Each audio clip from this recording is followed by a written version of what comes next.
starring Chuck Connors.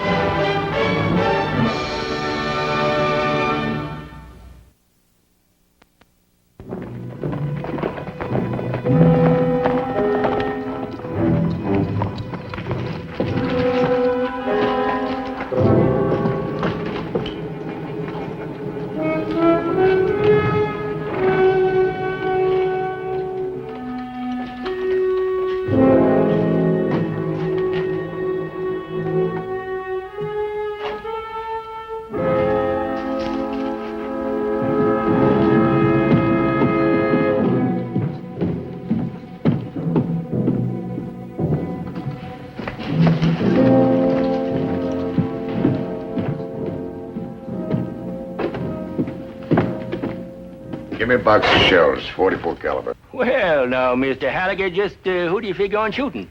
Does it matter? Just having a little joke.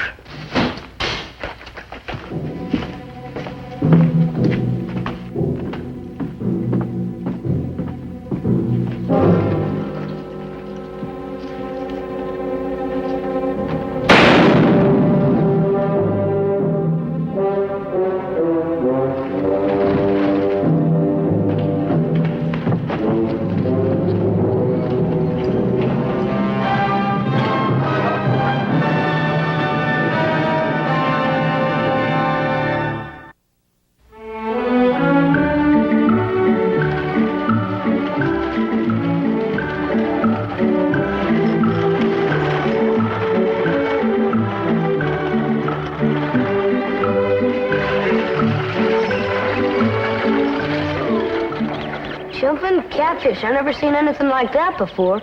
What do you suppose it is? Medicine show, I guess. Something like that. Can you read the sign? World's greatest mentalist. What does that mean? Well, that's a fancy name for a mind reader. It means he can tell what you're thinking. Honest? Well, that's what he claims, anyway. Hello there. A good day to you, sir.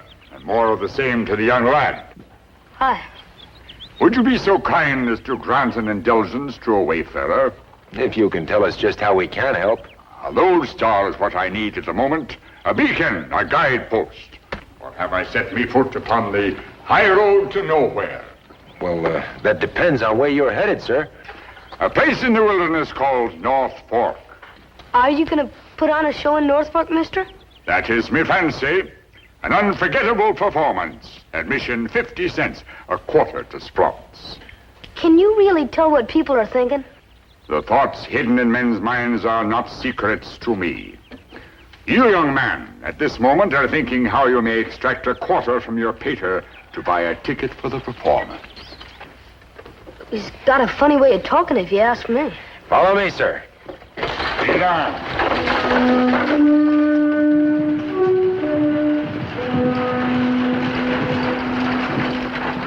Think he got lost? Oh, no, he belongs, son. You wouldn't want to stay out here and wait for him, would you? Sure. Oh, that's what I figured. You can't prove anything against Billy, and you know it. He wasn't even in town that night. How could he have killed Dad? I've only got his word for that. If it were anybody but Billy Mathis, that would be good enough. Lucy, you're not being fair. I arrested Billy because he's the only one I know outside of me owns a shotgun. Besides, he had a good reason to do it. Lucas, you were Billy's friend. Still am, I hope. Then do something, help him. That's what I came to town for, Lucy. Now, you go on home and stop worrying. If Billy didn't do it, he won't be in jail long. All right, Lucas. I'm counting on you to get him out. I'm sorry, Micah. It's just that I know that Billy's innocent. I'm glad you came along when you did, Lucas. Ah, she's got a lot of faith in that boy. He's in love with him. What's he got to say for himself? Says his shotgun was stolen from him. Other than that, he just sits in his cell and stares at the ceiling. Maybe you can get something more out of him. Come on.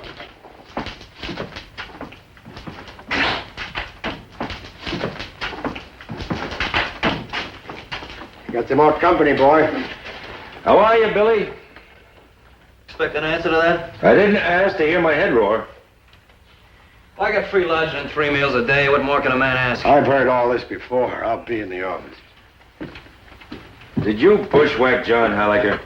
What difference does that make? Get on your feet when you talk to me. Yeah, that's better. And not to me, it isn't. I'm still looking out through the bars. They tell me Halliger was in the hardware buying shells just before he was shot. So I heard. Was that because of you? He never made no secret about what he'd do if he caught me seeing Lucy again. Were you seeing Lucy? Yeah. Where were you Saturday night? I was sitting on a rock 4 miles out of town. I was there from sundown till near midnight. Waiting for Lucy, huh? Yeah, she never showed up. Nobody did. So if it's an alibi you're looking for, you're gonna have to get it from a couple of prairie dogs. What did Halliger have against you, Billy? You know what it was. No daughter of his is gonna marry a $40 a month cowhand. Oh, no. No, you gotta own 1,000 head of blooded stock for it to even let you talk to her. He had no use for me, I knew that. What makes it so bad for you is that he was killed with a shotgun and yours is missing. Now, I'd like to hear you tell me you didn't do it, Billy. You show me how that'll get me out of here and I'll say it.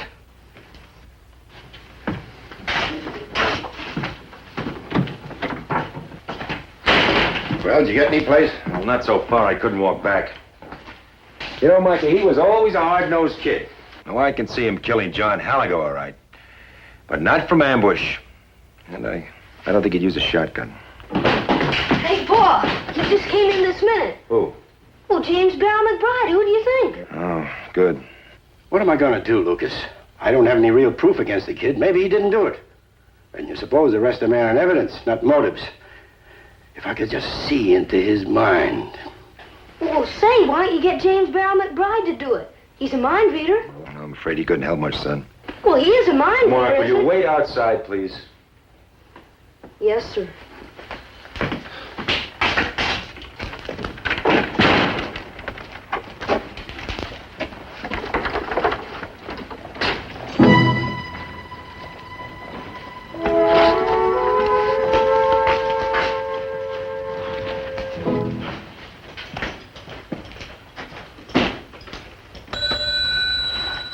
Just sign the register and pick out an empty room. They're all horse stalls anyway.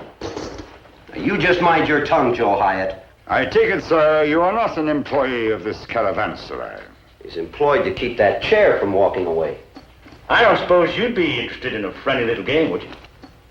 Unfortunately, the element of chance does not enter into any game in which I engage. What is this, a debating society or a poker game? What's the matter, Posh? No sporting blood? Would you be good enough to hang this in the window for me? A mind reader. Boy, Yes, sir. don't loiter in the doorway. Come over here. You strike me as a lad who'd recognize a business opportunity should you hear of one. Would you consider a free admission to the performance as adequate compensation for posting these show cards about town? No, sir. Eh? What's that? Well, I might do it for 2 tickets. You're not a road agent in disguise, are you, my boy? Well, all right. Here. And see that they're all adequately displayed. I sure will. Paul, look what I got. 2 tickets to the show. Now all I've got to do is hang these posters. Well, son, that show's not till tonight. I was planning on being back at the ranch long before that. Oh. Well, if you couldn't see your way clear to staying in town, well, I'd be glad to give you one of the tickets. Could you, Paul? Well, I don't see how a man can turn down an invite like that. All right. Yahoo! Mark! My ticket. Oh.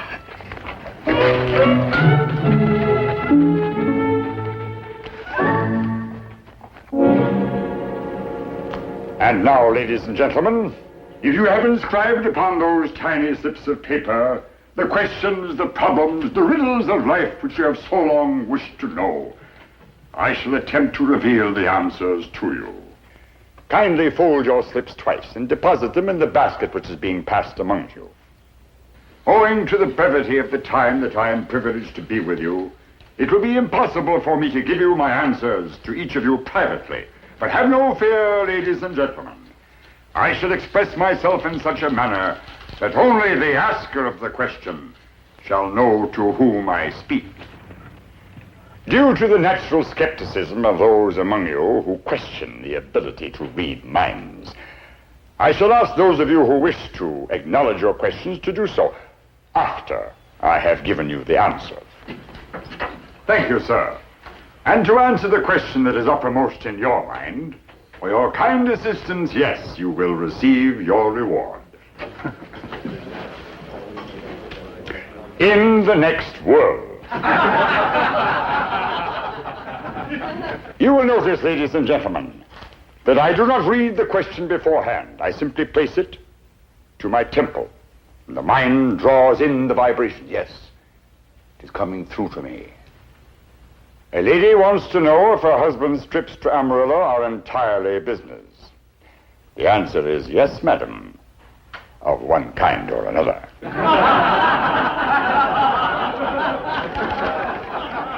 That is the question, precisely.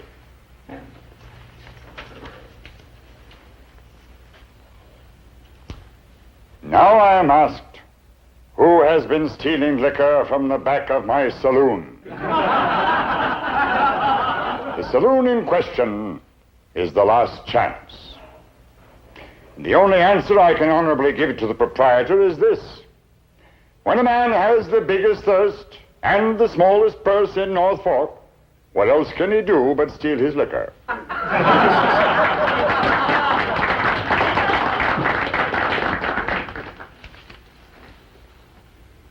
The next question asks, who killed John Halliger? The shotgun that killed John Halliger was fired from the alley next to the Last Chance. After the foul deed, the murderer ran to a horse that was waiting at the rear of the saloon and fled. But this is a matter for the authorities. It would be improper to say more than this. For murder, though it have no tongue, will speak.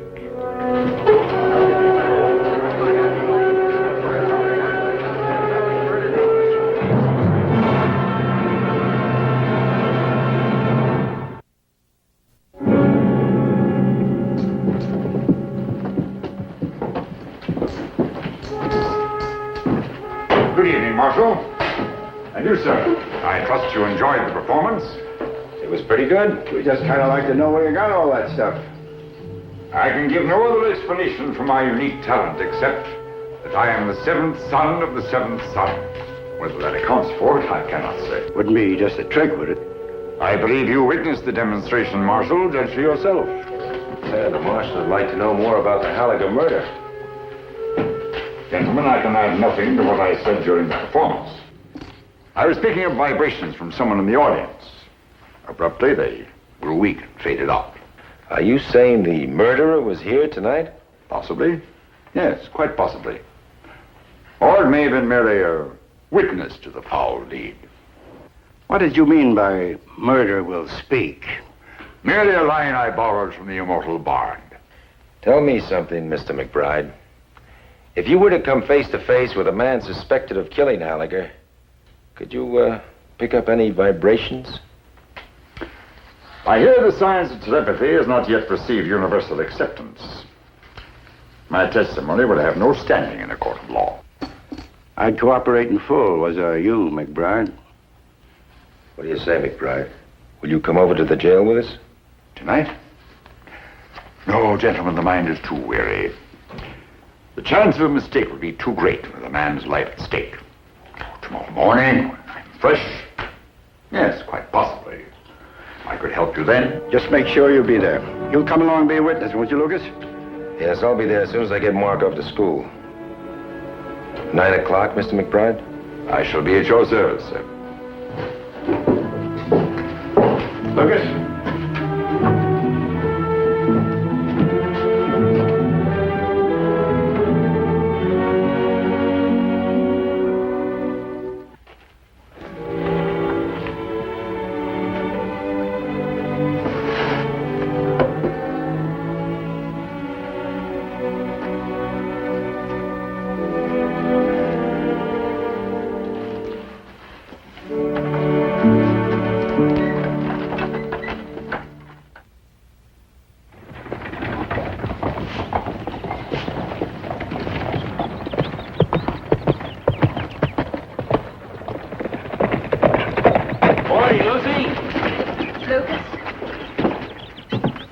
looks like Billy's eating pretty well these days. I want him to know that he still has one friend left. Now, Lucy, we're doing the best we can. Thank you, Lucas. But he's still in jail. Oh, Lucas! And it looks like you had a trip to town for nothing. How's that? Mr. McBride skulked out in the middle of the night. I've telegraphed every place he might show up in. When I find him, I'm going to drag him right back here. Micah, may I take this into Billy? Sure, go ahead. Well, Micah McBride couldn't have done us any good anyway. How do you know all those facts? Well, I thought about that. He was in town 6 hours, right?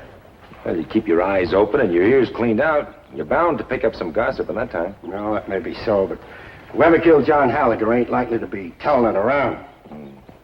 And just the same, I think we ought to find out who McBride did talk to yesterday. Well, the hotel's as good a place as any to start.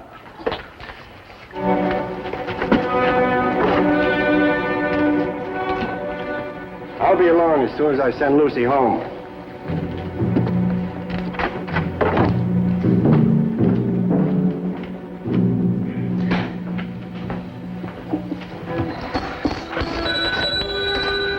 Lucas, why don't you put that squirrel gun in the corner and try your luck? Now, Joe, you know luck's got nothing to do with any game you deal. Beginning to think that myself. Well, now, don't give the city man ideas, Lucas. This is Mr. Fogarty, and he sells knives. Finest steel made. What brings you into town so early, Lucas? Wanted to talk to that mind-reading fella. Eye open. Oh, he's long gone. Oh, I know. Should have left 3 days ago myself. That old boy kind of shook things up last night, didn't he? You figure all he said about Halliger was just a stab in the dark? It could be. Or he could have talked to someone. Did he try to pump you for any gossip, Joe? Nope. Deal the cards. Don't figure he pumped anybody else. I saw him go up to his room shortly after he registered. He didn't come down again until it was time for his show. You sure? He might have gone out when you weren't looking. Lucas, nobody gets past me. You never know who's got a couple of dollars to donate. Well, take you, for instance. You'd like to take me, wouldn't you, Joe? Hello, Eddie. Good morning, Lucas. Can I look at the register? Yeah, sure.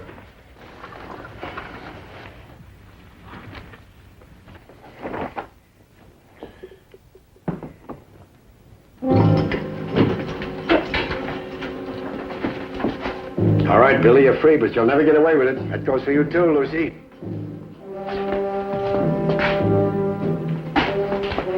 Lucy, this is gonna go bad for you.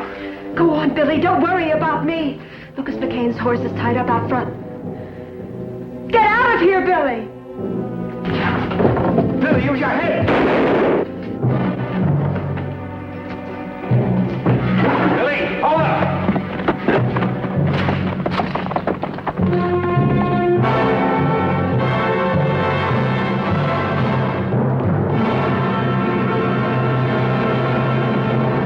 Lucy, you're a fool. Oh, what did you want me to do? Leave him in there to hang? Even if he killed your own father? He didn't. I know he didn't. An innocent man doesn't run, Lucy.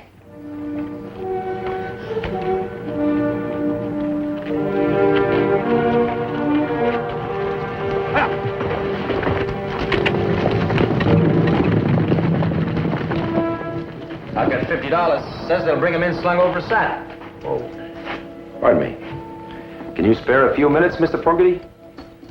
Well, actually, I was just about ready to leave, but... I was just wondering if you were at the show last night. No, sir, I wasn't. That's too bad. You should have been there. It was mighty interesting. This James Barrow McBride seems to know all the secrets in town. Don't you believe in mind reading, Mr. McCain? No. Do you? Well, I've heard stories about horses and dogs that were taken hundreds of miles away from their homes and managed to find their way back by themselves. I can't explain that. Can you? Well, if a horse could talk, I might find out. No, people are more interested in finding out where McBride gets all his information. Now, I've got an explanation. Oh, I couldn't prove it, of course. But, Mr. Fogarty, would you like to hear it? You see, I figure every town McBride performed in had already been visited by someone else. Who got there maybe a day or so in advance. It's like a salesman, for instance. Now, if this salesman did a little bit of talking, a lot of listening, he could pick up some mighty interesting gossip. He might even learn about John Halligan's murder. Are you accusing me of it? Oh, no, Mr. Fogarty. I'm just trying to keep you out of jail as a witness. Now, do you want to tell me or the marshal? I knew I shouldn't have stuck around here trying to win my money back. All right, let's keep it friendly. I got it from an old character that hangs around the saloon, cadging drinks. Ed Osborne? Yeah, that's the one. That's the best source of information in town is usually the town drunk, and I don't know how much more Osborne knew. He passed out on me about that time, but he's the one that told me. Morning, Lucas.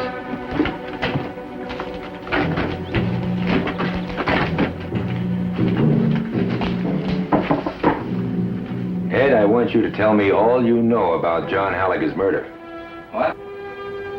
I don't know what you mean, Lucas. How would I know anything of it?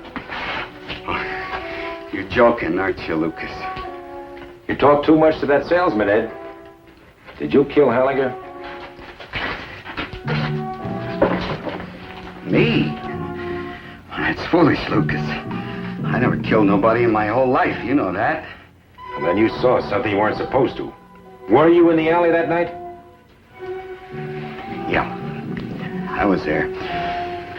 He never seen me in the dark, though. I never seen him neither till that shotgun went off. Scared. Have you ever had a shotgun go off back of you? Why didn't you tell that to the marshal? I was afraid to, Lucas. The reason I was hiding there, I'm the one who's been stealing the liquor from the saloon. Who fired the gun? Was it Billy Mathis? I don't know, and that's the truth. All I seen was somebody run out to a horse and ride out of there. Nothing else? That's all, so help me. Wait. No, I remember he clinked when he ran. Clinked? Yeah, like he had a pocket full of silver dollars. Not just a couple, a whole pocket full. Nobody carries that much.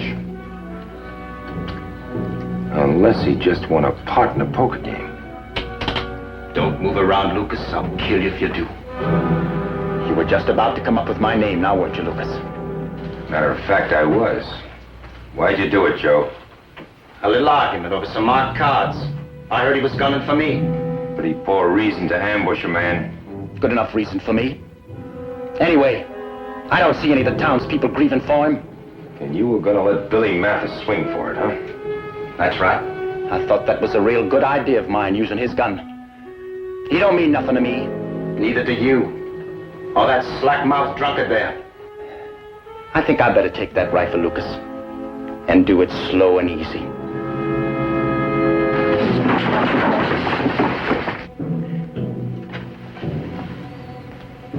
Just give it here.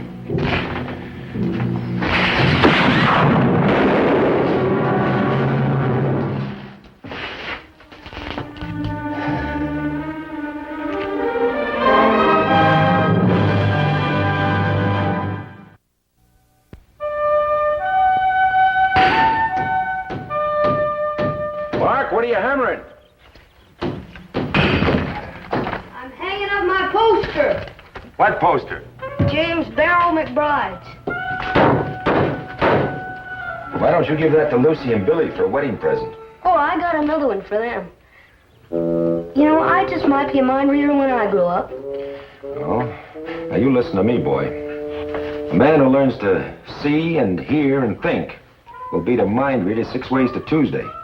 So while you're waiting to grow up, you just be a book reader. And that means... Get in the house and do my homework.